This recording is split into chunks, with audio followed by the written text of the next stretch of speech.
ప్రభుత్వ ఉపాధ్యాయులకు ఏపీ ప్రభుత్వం గుడ్ న్యూస్ చెప్పింది. ఇకపై ఉదయాన్నే పాఠశాలలో మరుగుదొడ్ల ఫోటోలు తీసి అప్లోడ్ చేయాల్సిన పని ఉపాధ్యాయులకు లేదని విద్యాశాఖ తెలిపింది. యాప్లో ఆప్షన్లు సైతం తొలగించింది. దీనిపై స్కూల్ టీచర్స్ హర్షం వ్యక్తం చేస్తున్నారు. దీనిపై మరింత సమాచారాన్ని మా కరెస్పాండెంట్ శివసాగర్ అందిస్తారు.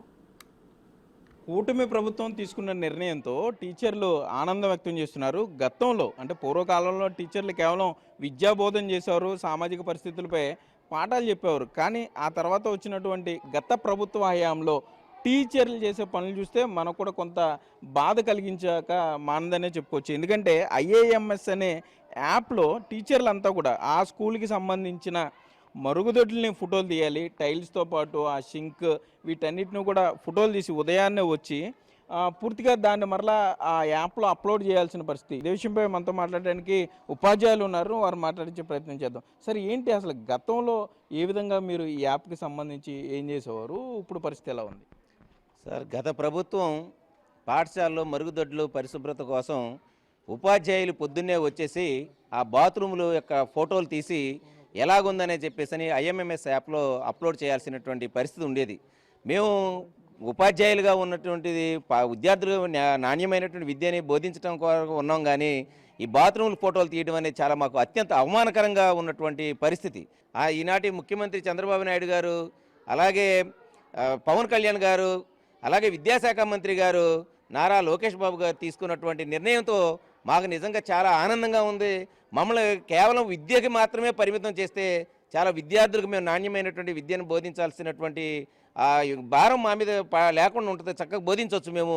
అంతేగాని మేము పొద్దున్నే వచ్చి బాత్రూములు ఫోటోలు తీయటం అంటే నిజంగా ఉపాధ్యాయులు మేము గౌరవప్రదమైనటువంటి వృత్తి మాది. ఈ వృత్తిని చాలా అవమానంగా కించపరిచేటువంటి విధంగా మమ్మల్ని తీర్చిదిద్దేన గత ప్రభుత్వం. మరి దాని నుంచి వాళ్ళు మేము విముక్తి పొందామంటే చాలా మరి ఆనందంగా ఉన్నాం. కాబట్టి ఈ ప్రభుత్వానికి, కూటమి ప్రభుత్వానికి మేము కృతజ్ఞతలు, ధన్యవాదాలు తెలియజేస్తున్నాం. అసలు ఏంటి అసలు ఈ ఐఏఎం యాప్ అనేది ఎందుకు పెట్టారు? అసలు ఏంటి ఈ కథ ఏంటి సార్ అసలు ఈ యాప్కి సంబంధించి? మెయిన్ యాప్ అండి టాయిలెట్స్ పరిశుభ్రంగా ఉన్నాయా లేవా అనేది చెక్ చేయడం కోసం. అది పాఠశాల స్థాయిలో హెచ్ఎం స్టాఫ్ చూసుకుంటారు. కానీ ఈ యాప్లో అప్లోడ్ చేయమనేప్పటికల్లా ఏమవుతుందంటే మాకు 4 టాయిలెట్స్ ఉన్నాయండి. ఒక్కొక్క టాయిలెట్లో బౌల్ తీయాలి, తర్వాత బేసిన్ తీయాలి, టైల్స్ తీయాలి, వాష్ బేసిన్ తీయాలి. మొత్తం 4 తీయాలి ఒక టాయిలెట్లో. 4 16 మొత్తం. మా స్కూల్కి వచ్చేప్పటికల్లా 4 ఉన్నాయి కాబట్టి 4 16 ఫోటోలు తీయాలి. 16 ఫోటోలు తీసి అప్లోడ్ చేయాలి మేము దాంట్ని. అదేమైందంటే ఒకసారి సర్వర్ ప్రాబ్లం రావటమో, ఎర్రర్ రావటం వల్ల అది అప్లోడ్ అయ్యేవి కావు. అప్లోడ్ అవ్వకపోయేపటికల్లా మళ్ళీ జనరేట్ అయిపోయింది మాకు, అప్లోడ్ చేయలేదని. దానికోసం మళ్ళీ ఎప్పుడు అప్లోడ్ చేయాలా అన్న టెన్షన్తో ఉండేవాళ్ళం ముందు మేము. ఇప్పుడు మాకు ఈ ప్రభుత్వం వచ్చిన తర్వాత ఈ యాప్ రద్దు చేయడం వల్ల, గత 3 రోజుల మట్టి రద్దు చేసేసింది. చేయడం వల్ల చాలా రిలీఫ్గా ఉండి ప్రశాంతంగా పాఠాలు చెప్పుకోగలుగుతున్నాం. ఈ టెన్షన్ మాకు లేదు ఇప్పుడు.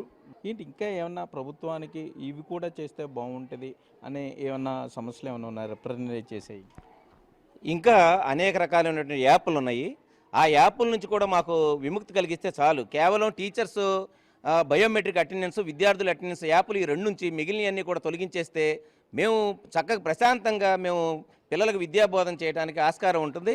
అలాగే రాష్ట్ర ప్రభుత్వం అధికారం రాకపోయే ముందు కూడా 117 జీవోని రద్దు చేసేస్తాము, ప్రభుత్వ పాఠశాలని బలోపేతం చేస్తామని చెప్పేసి అన్న సందర్భంలో ఇవాళకి 117 జీవో మరి రద్దు దిశగా ఇంకా ఏమీ అడుగులు వేయలేదు.